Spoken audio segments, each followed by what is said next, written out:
Assalamualaikum dan salam sejahtera. Bertemu kembali kita di dalam Momok Channel, channel inspirasi anda. Bersama host korang, siapa lagi kalau bukan Jamil Legend.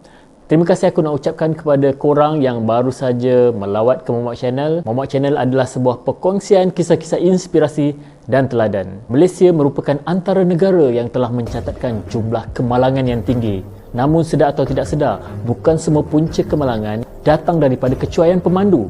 Sebaliknya, punca tersebut juga datang daripada kerosakan jalan raya yang sepatutnya dikawal selia oleh agensi atau jabatan-jabatan yang bertanggungjawab. Rakyat telah membayar cukai dan sepatutnya menikmati jalan yang selesa dan selamat.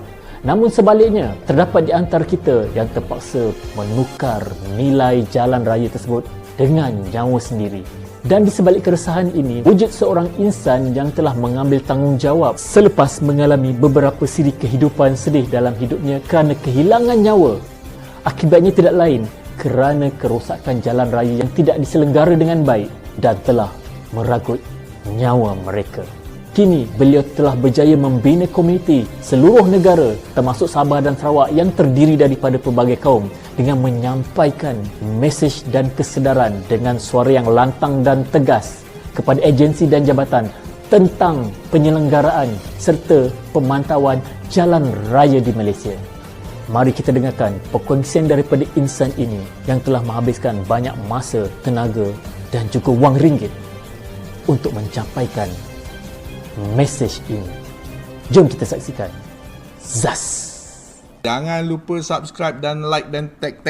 Share, like. Okay.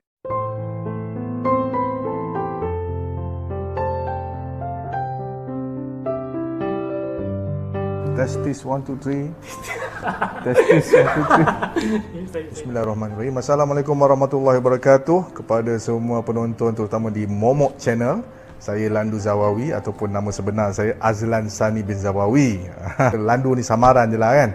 Umur saya sekarang 45 tahun, asal Datuk Keramat. Berjaya sebenarnya sebagai seorang produser iklan dalam dan luar negara. Sebelum ini bekerja sebagai produser di Scoop Production lah, penerbit penyelaras, penerbit eksekutif dan akhirnya sebagai penerbit bersama dengan Datuk Suhaslam lah. Itu untuk drama-drama TV. Dan sekarang ni saya lebih menumpukan perhatian kepada NGO saya, iaitu Ikatan Silaturahim Brotherhood yang tak didaftarkan. Diharamkan sebenarnya, tetapi mempunyai satu suara yang paling kuat dalam menyampaikan suara-suara rakyat. Dan juga satu lagi NGO yang disahkan oleh ROS, iaitu Persatuan Mangsa Kemalangan Jalan Raya Malaysia ataupun dalam pendek kata Mangsa Kejam. Jadi kedua-dua persatuan pertubuhan ni saya yang asaskan. Memang makan banyak masa saya lah. Ini jadi orang kata saya punya main sekarang ni. Tapi di samping itu saya juga ada bekerjasama sebagai partner kepada Kilang Tar, di mana di situlah saya mengeluarkan Tar Brotherhood dengan kajian-kajian dengan pemilik kilang dalam dan luar negara. Even in Australia, saya pergi ke Australia bekerja dengan kontraktor-kontraktor Australia secara percuma je untuk mendapatkan ilmu. Kemudian berjumpa dengan City Council di Australia, berjumpa dengan BGC Asphalt, pengeluar asfalt terbesar di Australia untuk mendapatkan emulsi yang terbaik untuk Tar Brotherhood yang kita gunakan secara percuma untuk semua unit Brotherhood di Malaysia. Sebenarnya senang je. Kalau kita tak pernah melalui perkara yang sakit, kita takkan terasa. Macam kita nampak one accident, kita takkan boleh selami perasaan dia. Jadi saya sendiri sebenarnya pernah mempunyai lebih daripada 10 orang sekarang, kawan-kawan yang kemalangan, yang ada maut diakibatkan oleh kerosakan jalan raya. Jadi sewaktu saya dulu sebagai seorang artis dengan huha-huha dengan duit banyak kan, saya fikir hari-hari saya belanja kungkang, tapi saya rasa saya tak ada macam matlamat ni betul. Tetapi bila satu hari tu, bila berlakunya satu kemalangan yang pada kawan saya rasa macam saya naik motor, kawan-kawan saya semakin lama semakin ramai mati. Jadi saya rasa saya kena buat sesuatu. Kadang-kadang betul tau, mimpi kadang-kadang ada arwah datang, macam dia walaupun dia tak bercakap apa, tapi saya nampak kata dalam mimpi kan, saya rasa macam alamak sedihnya, macam dia nak menyampaikan sesuatu. Dan benda ni sampai sekarang saya mimpi. Jadi saya rasakan ada benda yang saya kena buat selagi saya masih ada. Sebab orang yang dah meninggal dah tak boleh buat apa-apa. Jadi saya sebagai kawan dia, mungkin saya boleh melakukan sesuatu. Bukan saja untuk kawan-kawan rapat, tetapi untuk semua pengguna jalan raya. Sebab semua orang guna jalan raya sama kan. Itulah asal usul punca kenapa saya buat Brotherhood ni. Kalau nak kata brotherhood sendiri, mula-mula saya buat dengan benda mudah. Sampul pasir dekat tengah jalan, tandakan lubang-lubang di tengah jalan. Dulu tak ada duit, so saya letak bunga. Itu bermulanya tanam bunga kat Jalan Ampang sampai dekat KLCC pun ada kan. Itu bermulanya brotherhood, di mana yang membantu saya, memantau saya adalah saya punya isteri lah. Tengokkan saya, tengok kereta kan. Sampai sekarang dia masih membantu saya, alhamdulillah. Tetapi jangan lupa bahawa brotherhood ni sebenarnya adalah satu penjenamaan semula, di mana dahulunya pertamanya kita dinamakan sebagai kempen keselamatan jalan raya Dr. Moto.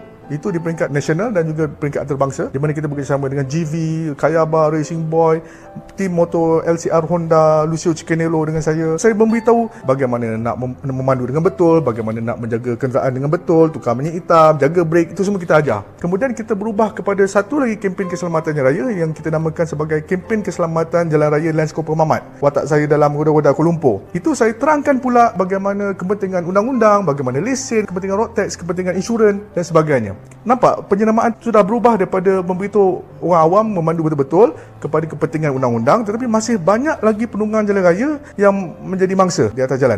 Jadi saya fikirkan apa benda yang tak kena. Dari kajian saya lihat rupanya jalan raya kita sendiri bermasalah. Jadi saya fikirkan satu kempen kepada jabatan-jabatan dan agensi. Daripada situ kempen saya telah berubah, dijenamakan semula sebagai brotherhood, di mana brotherhood lebih berkempen kepada agensi-agensi, JKR, PBT, utility, developer dan sebagainya. Jadi jangan kata, alah Ando ni asyik kejar, orang kata jabatannya, ajar orang buat kerja. Tak, saya sendiri sudah beritahu memandu dengan cermat pun dah cakap. Kepentingan undang-undang pun dah cakap. Jadi saya rasa, kalau sesiapa yang menentang usaha brotherhood ataupun usaha saya, sepatutnya cuba bertanya dengan diri anda sendiri. Adakah anda pernah melakukan kempen peringkat nasional ataupun antarabangsa sebelum anda menghina brotherhood? Kita dikecam. Kena tangkap banyak kali.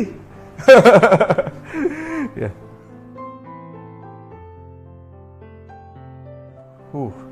Banyak sebab tu. Sebenarnya kalau nak cakap dalam masa 15 minit ni takkan cukup. Kajian yang saya jalankan sebenarnya nombor satu adalah kurangnya pemantauan. Pemantauan itu penting. Sebab kalau kita makan roti gardenia katakan, roti gardenia pun ada expiry date. Sama juga dengan jalan raya. Expiry date jalan raya maksimum dia boleh pergi 5 tahun. Tetapi kebanyakan jalan-jalan raya di Malaysia ni sebenarnya daripada zaman Sami Belu. Betul tak? Kalau if you check, kebanyakan jalan raya di Malaysia kebanyakannya dah expired. Itu sebab tu nampak retak, mendap, rekah dan sebagainya, berlubang dan sebagainya, sebab dia punya MRC tu lama kering dengan kepadatan penduduk, dengan bandar-bandar yang dibangunkan daripada kawasan kampung jadi kawasan kilang, sebagai contohnya di Kelang, kawasan perumahan jadi kawasan kilang, tetapi jalan tu sendiri tidak di-upgrade menjadi kawasan jalan berstatus kawasan perindustrian. Jalan raya ni berbeza-beza sebagaimana di Australia. Ada banyak jenis jalan. Ada jalan untuk kawasan perbandaran, ada jalan kawasan untuk highway, ada jalan kawasan untuk perindustrian, kawasan sekolah, kawasan urban, kawasan kampung. Percaya atau tidak, di kawasan sekolah di Australia, kalau kereta masuk, kita tak dengar bunyi tayar kita sebab dia tak nak mengganggu pelajar untuk mengulang kaji pelajaran. Jadi nombor satu, pemantauan tak ada. Kemudian dalam yang saya katakan tadi itu juga termasuklah pembinaan yang tidak sesuai. Di Malaysia ni kita boleh nampak jalan biasa dan yang highway. Itu sahaja. Termasuklah Pasir Gudang sekalipun, walaupun dah tahu kawasan port Pasir Gudang, PKFZ tu, Port Kelang tu. Tapi kenapa level dia tak macam jalan perindustrian? Kenapa jalan macam jalan biasa? Tu orang kata pihak bertanggungjawab kena fikirlah. Nombor satu, pemantauan, kemudian spek jalan, kemudian persepadanan. Di Malaysia ada banyak sangat persepadanan. Kita ada jalan JKR terbagi pada dua, JKR Federal, JKR Negeri. Kita ada jalan PBT. Jalan PBT ni berubah-ubah. Nak dekat pilihan raya, ada tukar. Dia kecil atau dia panjang. Pelik ni. Kadang-kadang kita layman, kita nampak kawasan berlubang, nak adu pun tak tahu kat siapa ni. Kemudian kita ada jalan-jalan developer yang belum digazetkan kepada PBT katakan, sebagai contohnya kawasan di Setia Alam. Banyak lagi jalan-jalan di Setia Alam tu masih belum digazetkan kepada MBSA. Itu masalah juga tu. Kenapa lambat? Bertahun-tahun orang dah lama duduk sana. Jalan rosak, siapa nak tanggungjawab? Kemudian jalan-jalan pemilik persendirian, sebagai contohnya Genting Highland. Jalan itu persendirian. Kemudian jalan-jalan JPS, jalan-jalan syarikat, JPS, jalan-jalan PKNS. Tak masuk lagi jalan-jalan kampung, di mana dia bawah peruntukan bukan Kementerian KKR, dia bawah Kementerian Luar Bandar, di mana peruntukannya di bawah pejabat-pejabat daerah. Pening tak pening? Sedangkan di luar negara hanya satu saja jabatan yang pantang. Di Australia kita ada Road Transport Australia. Di Singapura dia ada LTA, Land Transport Authority. Dialah yang mendapat peruntukan, dialah yang buat. Dekat Malaysia, pelik atau tak peliknya, kita bayar cukai jalan pada JPJ, bawah Kementerian Pengangkutan. Yang buat jalan, Kementerian Kerja Raya. Peruntukan, harap kerajaan. tidak ada income. Jadi sistem-sistem beginilah saya rasa pihak kerajaan perlu mengambil inisiatif untuk berfikir, dan orang kata sistem manusia ni boleh berubah. Yang tak boleh berubah sekarang ni, benda yang boleh pakai selama-lamanya sekarang ni hanya Al-Quran. Sebab Al-Quran tu dah terbaik sampai akhir zaman. Tapi kitab-kitab sebelum ni pun masih boleh berubah-ubah. Ini kan lagi sistem JKR, sistem KKR ni semua kan. Kita boleh ubah ikut masa dan kepentingan, kemajuan.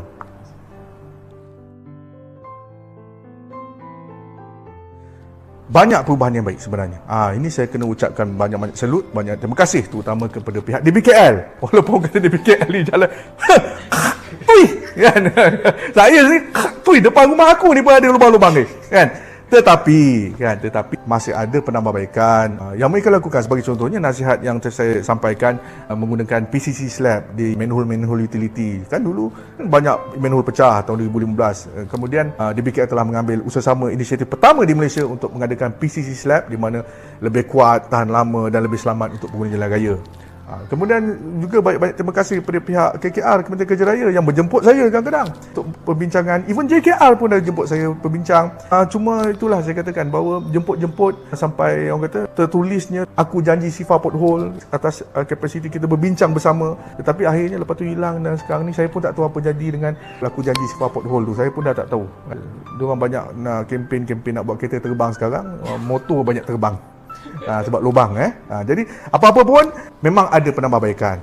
Mustahil lah kalau saya cakap Brotherhood berusaha dengan kerjasama dengan berjumpa meeting di BKL, berjumpa dengan Datuk Bandar, Ketua Pengarah JKAPB, JKOS, berjumpa dengan Menteri Fadilah, berjumpa dengan Ketua Pengarah JKR Malaysia. Mustahil lah tidak ada penambahbaikan. Ada, tetapi masih belum ke peringkat yang kita puas hati sebagai pembayar cukai.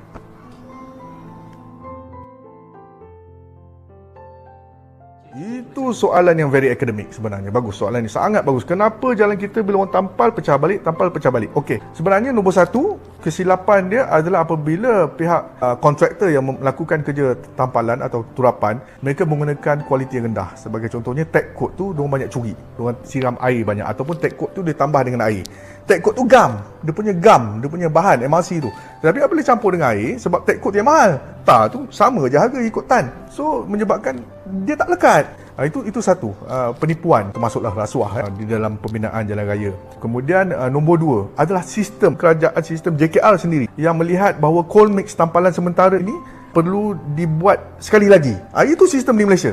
Sebagaimana di Australia, kalau jalan tu rosak, mereka boleh dibenarkan gunakan coal mix turapan sementara yang kuat, dan kalau boleh jadi kekal, diluluskan caranya. Maksudnya sekali buat saja. Tetapi apabila pihak kerajaan mengatakan bahawa okey, coal ini tampalan sementara, jadi apabila kontraktor dapat tahu ini hanyalah sementara, dia bagilah yang soft setting punya, dia bagilah yang medium setting punya. Tak adalah dia sungguh-sungguh nak buat yang terbaik sebab dia tahu benda itu sementara. Tetapi sementara dia tu sampai bila? Kadang-kadang dia malam, esok dah pecah, lepas tu nak tunggu permanent fix, tak tahu bila kan. Jadi ini kata merugikan rakyat dan membahayakan rakyat. Jadi benda tu kena fikir. Di negara luar sekiranya ada boleh cari kaedah yang buat sekaligus. Kenapa you nak buat sementara? Kalau sementara tu lepas tu esok datang fix properly, tak apa. Tetapi dia punya jangka masa tu yang fix tu nak tunggu tender pula. Itu yang lama kan. Dia punya borak tu yang lama tu. Jadi yang dia tampal hari ni tu esok dah pecah. Nak tunggu tender tu tak bila. Dengan masalah peruntukan kan dan sebagainya. Dengan masalah COVID lagi, PKP lagi. Time PKP waktu kereta tak banyak, tak ada pula dua repair jalan. Sekarang ni PKP dah habis, musim hujan, kau tengok dekat Pasir Gudang ada, dekat Terengganu ada, dekat Penang ada, semua tengah turap time hujan sekarang ni. Apa jadi? Pecah balik lah.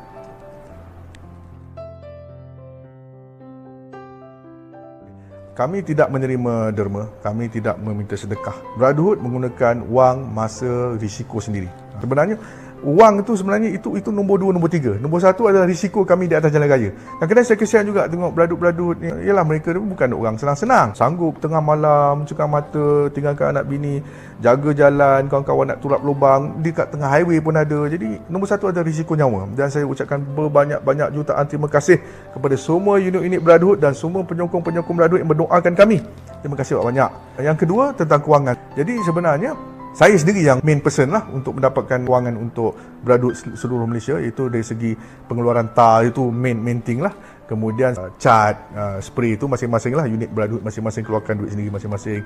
Kadang-kadang beli lightsaber, beli baju vest kan. Kita sama-sama kerjasama buat papan amaran Brotherhood dan sebagainya, beli kon. Kadang-kadang rimbat barrier juga. Tepi-tepi jalan tu JKR tinggal lama-lama kita rimbat juga. Pinjam. Esok lusa pulang balik insya-Allah. Jadi orang kata guna pakai tenaga sendiri dan idea sendirilah. Kadang-kadang penghantar-hantar Brotherhood saya update dekat Facebook, minta tolong siapa-siapa kawan yang nak pergi ke utara, nak pergi ke selatan, tumpang kereta. Logistik kami, store kami di kedai shop lot punya kebuk sampah, belakang kebuk sampah shop lot. Diorang bersihkan, diorang bagi kepada Brotherhood untuk penyimpanan hantar Brotherhood. Terima kasihlah kepada semua yang menyokong Brotherhood sebab kita tidak ada dana peruntukan, tidak mendapat apa-apa dana lah daripada pihak kerajaan atau swasta pun tak dapat. Jadi sendiri. Cara orang kampung, cara orang Melayu, ni cara orang Melayu, tolong menolong kan. Sebab tu lah saya kata saya kerjasama dengan Kilang Tar. Kalau saya bercakap pasal tar tapi saya sendiri beli tar, so saya pun tak tahu apa kualiti dia. Jadi untuk saya nak buat kempen keselamatan raya, saya kena tahu macam mana tar tu dibuat, apa SOP dia, kena tahu semua. Tu yang saya sanggup pergi Australia, belajar dengan kontraktor di Australia turap jalan, belajar dengan orang di BKL turap jalan pun ada, sama-sama dengan orang di BKL turap jalan pun saya pernah. Jadi hubungan baik tu sebenarnya ada. Macam saya cakap, ramai orang nampak di luar, nampak Brotherhood ni menghentam-hentam apa tu JKR dan KKR, PBT di BKL semua. Tapi sebenarnya apa yang kami menentang adalah sistem yang lemah, sistem yang boleh diperbaiki tapi mereka lambat. Jadi kita push, kita bagi tekanan sedikit. Tetapi dari segi kemanusiaan, jangan lupa nama penuh kami adalah Ikatan Silaturahim Brotherhood. Ikatan Silaturahim itu berdiri di hadapan Brotherhood. Dan maksud Brotherhood sendiri adalah Ikatan Silaturahim. Jadi bagaimana kami boleh menentang orang Rosnah Shilin, menentang Fadilah, menentang Datuk Nosyam dan sebagainya? Tidak, tak berlaku sebenarnya. Hubungan saya sangat baik. Saya boleh WhatsApp Menteri anytime, saya boleh WhatsApp Ketua Pengarah anytime, saya boleh WhatsApp Datuk Bandar KL anytime. Hubungan silaturahim kami sangat baik. Kami tidak bermusuh dengan manusia. Kami hanya menentang sistem yang lemah, yang membunuh saudara kami. Itu nama kami. Ada sesetengah orang, sebilangan orang yang panas jubur lah kita kata. Panas jubur dengan kami. Dan saya mendapat aduan hari-hari tentang Kemalangan Raya ni. Padahal, kalau kau dah pakai logo JKR, pergilah call bro. Aku daripada jabatan ni ada lubang lah bro. Tolong suruh member kita pantau sikit. Boleh mengenakan saman minimum RM50,000 hingga RM100,000 untuk setiap manhole. Dah diaktakan. Kenapa sampai sekarang tak ada siapa berani lagi nak saman utility ni yang paling banyak buat taik palat dekat bandar Kuala Lumpur ni? Kenapa tak berani? Aku nak tanya. Jangan lupa subscribe Momok Channel dan juga tekan button loceng supaya anda mendapat notifikasi untuk bahagian yang kedua.